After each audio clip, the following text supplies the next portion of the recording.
Good morning, everyone. My name is Steve Paviano, and this is Bush Flying in Alaska. Um, right now, as you can see, I have a sectional chart up. I was going to do a flight this morning, and then I thought, I'm hungover. I don't want to do that. And kind of hungover from this weekend. I hope you guys had a good weekend. I had a great weekend. I drove down to Jeff and Nicole's down in Benton, Missouri. Took a trip down south, and we watched the NASCAR race at Martinsville. That was a lot of fun.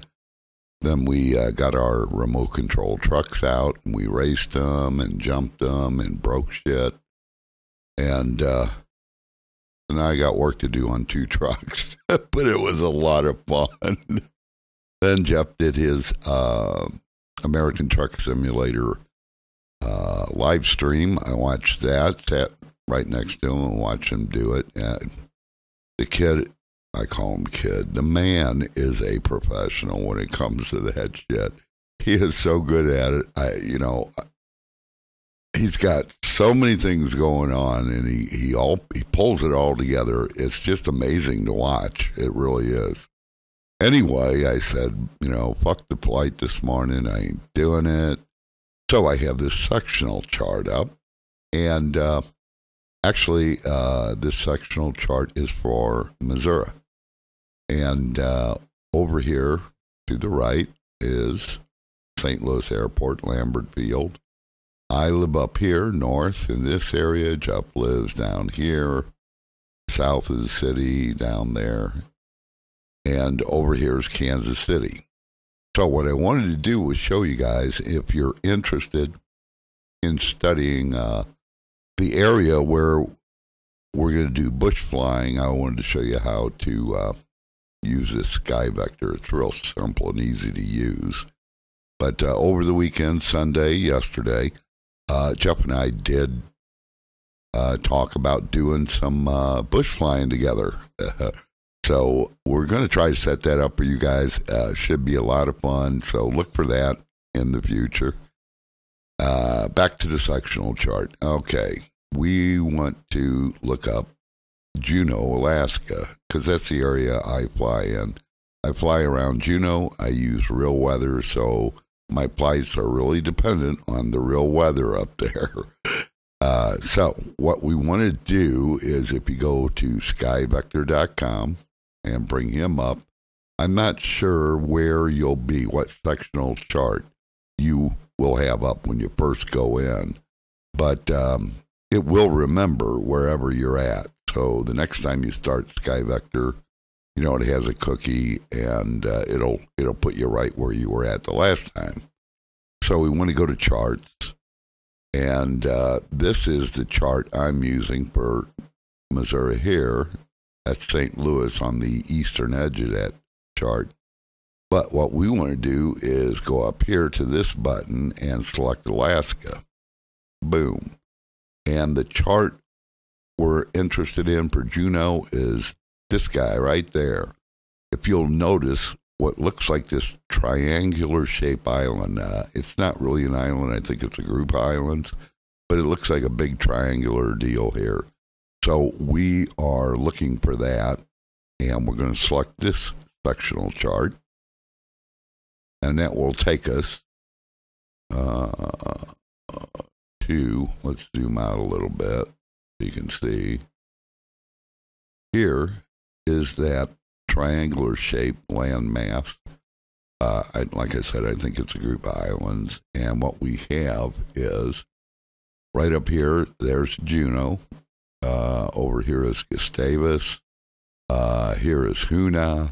Here is Sitka. I think it'd be fun to try a flight down there with Jeff to Sitka. We can either take the waterways around or whatever. But also, I wanted to point out in my previous videos, I mentioned I have 2 VORs always dialed into my nav radio.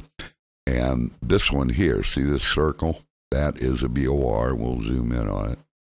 and that is Sisters Island 114.0. Always have him dialed in. And as a secondary, I have the Bjorka BOR dialed in down here. I don't remember his frequency, 113.8. And he's close to Sitka. So, zooming out again, these two are my reference points if the weather goes to crap. So if I'm in this area and all of a sudden visibility goes to shit, then I head towards this VOR. I climb to 8,000 feet, and I'm at a known reference point. If I think fly 045, a bearing of three. Excuse me. Let me get my mouse straight here.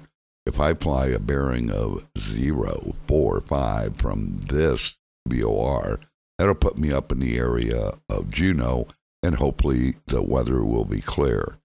If not, then I can dial in this VOR, the Bjorka VOR, fly to him, and hopefully the weather down by Sitka would be better to do a landing. So that's that plan. Now, what I wanted to do was show you the plans for my next flight. And if I zoom in on Juneau right here, there's Juneau. Okay, the plan is to do a water takeoff in a Cessna 172 on floats from the Juneau Harbor here and fly down the Gastineau Channel. At the end of the Gastineau Channel, I'm going to make a left turn around Point Bishop. I'm going to fly into the Taku Inlet. Hey, I said Taku instead of Taco. I'm amazed. So we're going to head up the inlet into we're going to pass Grizzly Bar, Taku Lodge, and we're going to fly into the Taku River system. And this big line here that I'm tracing with my cursor, my mouse pointer rather, that is the dividing line between Canada and the United States. This is British Columbia. So the plan is to go up the Taku River system, cross into British Columbia, and what I'm looking for is this huge valley here. And this river system here is a drainage off of the Tosequa Glacier here. So what I want to do is fly up this. We'll be climbing an elevation up the Tosequa Glacier to the end. Right up here, if you look at these contour lines, that's basically the end. And at the end, I'm going to make a right turn up this way and fly this valley. Up through here, I don't think we'll be climbing. I think it levels off pretty much. And what we're going to do is fly north, and we are headed towards the Atlin Lake. So once we get into Atlin Lake, we're going to hug the east shoreline. We're going to come around. We're going to go around Teresa Island here. That's 6,758 feet. And we're going to, like I said, hug the East Coast and head right into Atlin to the seaport there. That's the plan. Now, years ago, I flew this in FSX, and the Atlin Strip and seaport was modeled in FSX. I have no clue whether it's modeled in X-Plane. We are flying an X-Plane. So the trip might be for nothing, really. So we'll see. That's the plan. That's the plan I want to stick to. I'm going to go back down here to Juneau. Now, this is taking off from here. This is all dependent on real weather. And unfortunately, I feel so crappy and not wanting to fly today.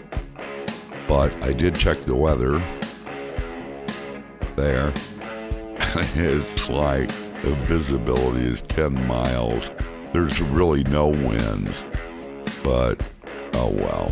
We'll check it tomorrow, see what's going on. But that's my plan.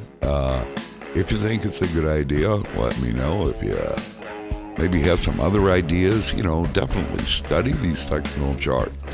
These sectional charts are mainly used for, I think, VFR flights or visual flight rules. Real pilots can correct me, but what they do is mark a lot of obstacles that you have to be aware of for flying visually. Jeff and Ty and Pete, they like to fly those big aircraft up at 35,000 feet. They don't have to worry about it. But I do down here. It's like all these river systems down here in Alaska. They're your highways.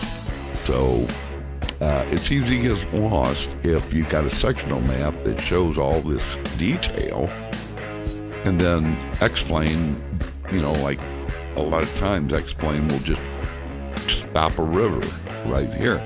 Well, that's my highway, man. It keeps going, way up here. I need to know that so I can fly visually. So, okay, I'm done bitching. That's, like I said, that's the plan. Leave some comments, and I'll let you know what the weather's like on Twitter, and let me know what you think. Leave comments. So, see you guys later.